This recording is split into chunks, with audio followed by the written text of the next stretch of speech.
तीन रथ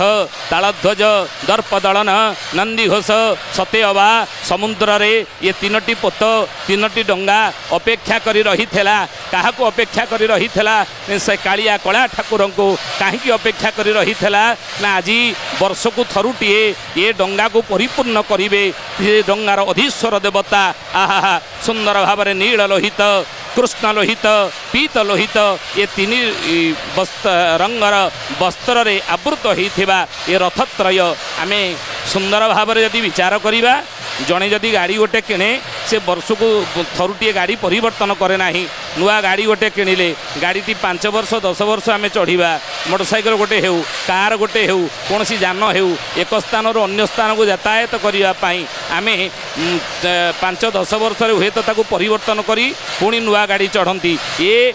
इच्छा आमर थाए कि देखु केड़े विचित्र से दिय केते रसिक से दिय आमर ठाकुर केड़े रसिक कालिया कला ठाकुर केते रसिक सी जो गाड़ी की वर्षे थरे व्यवहार करेंगे पुणी पुनर्बार से गाड़ी व्यवहार करते ना जो रथरे थरे पाद देवे जो रथरे थरे आरूढ़ा हे से रथरे आउ पुनर्बार पुनर्बार पुनर्बार आसंता वर्ष से गाड़ी की आउ से रथ को व्यवहार करते ना ये हूँ विचित्र बड़ दिय से कहती जे सर्व आश्चर्य पुरुषोत्तम से देवे न जानाति कृत मनुष्य समस्त आश्चर्य यही आप देखा पाइबे से समस्त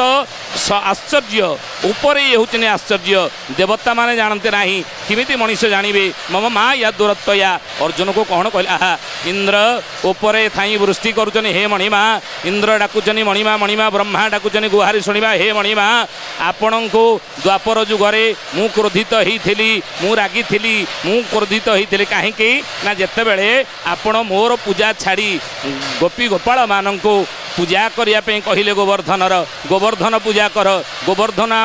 पर्वत आमर उपकारी ता निकटरे गोरु गाई आम चरवाई जाऊे तेणु तार पूजा तुम्हें कर इंद्र देवता आमको दौरान कौन तुम्हें कहीं तार पूजा कर तो से गोपी गोपाल माने आपणकर कथार पड़ी आपणकर निर्देश गोवर्धन पूजा कले मो पूजा सेवा कले ना मु क्रोधित होइथिली मो भीतर अहंकार थिला हे मणिमा मु 7 दिन वर्षा कली आपणकर आपणको एवं गोपी गोपाल मानू मुझे जो कार्य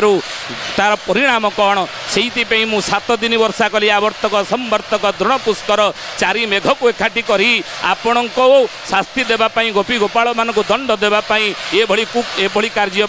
मु 7 दिन काल वर्षिली कि हे मणिमा से गर्व को आपण मोर खरब करदे काली आंगुठी गोवर्धन पहाड़ उठे नहीं गोपी गोपाल एवं गो बच्छा बाछुरी मान को गोवर्धन पहाड़ तले मणिमा रखी ना सेतबेले मोर क्रोध मोर समस्त अभिमान दूरीभूत हो जाइला किंतु आज आपणकर ए यात्रा मुझे वर्षा करुचे ना ये मोर क्रोध जोगु नुह ये मोर अभिमान जोगु नुह ये मोर आनंद जोगु मु आज बहुत आनंदित हे मणिमा से पापर मु प्रायश्चित करने चाहूँगी से दोषर मु आज निवारण करने चाहूँगी से त्रुटि की मु आज पुणी थरे ताकू सजाड़ा चाहूँगी अर्थ मुझे वर्षा करुची ये भावर वर्षा हे मणिमा ये वर्षा जो करुची ये मोर श्रद्धार वर्षा हे मणिमा ये जो वर्षा वृष्टि मु करुची ये वर्षा हूँ मोर समर्पणर वर्षा मोर श्रद्धा मोर भाव मोर भक्ति यही आर वर्षा मु करुची आहा सुंदर भाव में संदर्शन करुचे प्रिय भक्त बंधु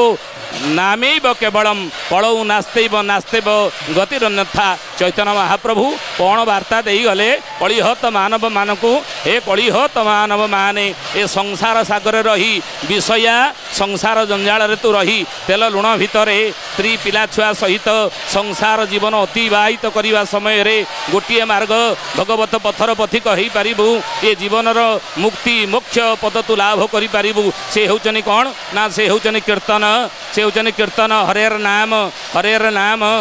नाम केवलम पड़ऊ नास्तेव नास्तेव गतिरन्यथा परिणाम रे तू ये हूँ एक मार्ग तू जीवन मनीष जीवनर पूर्णता मनीष जीवनर धर्म अर्थ काम मोक्ष शेष मोक्ष ये मोक्ष प्राप्त करूँ आ मोक्ष दलावाला किए ना स्वयं जगतर नाथ जगन्नाथ महाप्रभु कला ठाकुर कालिया शांत चकाचका आखिरे सारा जगत को चाहिंती एपटे कीर्तन करुछंती आज भक्त वृंद कहीं ना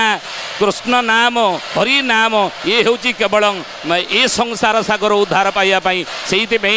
पंचसखा जुगर अनन्य सिद्ध साधक महापुरुष अच्युतानंद कौन कहले बोले पुत्र नाती ज्ञाति भारी जा दुख करी पोषिबू एका मोर नाम गोटाकू रोद मध्य घोषिबू यही प्रभु नाम को तू घोषुता परिवार वर दुखरे चला तेणु मु कौटी प्रभु आपण निकटरे मु कीर्तन करुची हरिनामर आपण निकटरे ये भजन करुची हरिनामर रे कलिहत मानव सकाळु बिछणारू उठी तू प्रभु नाम टिके ने बिछणारू उठिला क्षणी आत्मबोध तत्वबोधर साधना प्रतिदिन करिने अखिल विश्व गायत्री परिवार गुरु मोर परम पूज्य गुरुदेव पंडित श्रीराम शर्मा आचार्य यही कथा कहले आत्मबोध तत्वबोधर साधना कलिजुगर मनीष तुमे करनिय सकाळु बिछणारू उठिला क्षणी से बिछणार बसी प्रभु नाम टिके स्मरण करनिय।